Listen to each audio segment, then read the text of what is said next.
Mondays. Hey everyone, welcome back to another Mom Mondays. Kim, I am coming to you for a little advice because I just had a pretty jarring experience for me anyways. I was recently on a trip and I was FaceTiming Michael and Rowan had a seizure, which is not abnormal, but it ended up being a 911 level seizure. And it was the first time I had been a substantial distance away while this was happening and couldn't just drive home in an hour. So I, in my panic, booked a flight home that was 2 hours from the FaceTime call. And I just, the whole time, I was feeling so guilty and kept spiraling, thinking, like, what if something bad happens? What if I'm not there? And I guess I'm just asking you, if have you been through that? I know Tessa and Colton are older and you do travel for TESS a lot, and I'm sure for other things. So uh how did you ever experience anything like this? Can you relate? Absolutely, I can relate. And first of all, I'm so sorry that happened. Like, it is such a scary thing. Our kids are so medically fragile, and so our concerns and our fears, like, they're very well grounded and they're real.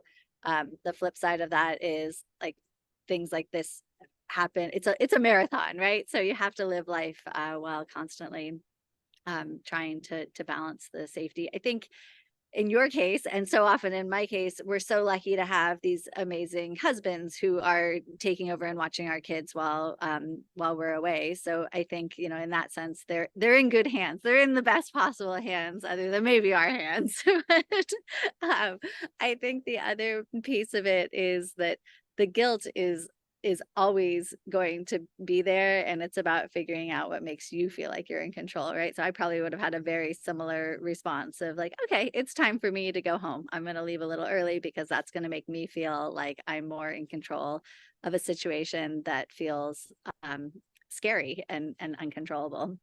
But beyond that, I don't know that there's advice to be given. There's a lot of sympathy. Like, I think our families experience guilt at every turn because we're constantly feeling like there's more we could do to help our kids, or maybe we should have done something differently, or maybe, if we just hadn't done X, then this, bad outcome wouldn't have happened. But in the end, it's just a really challenging thing to have a medically fragile kid and to, be away from that child, whether that's for an hour a day or a week.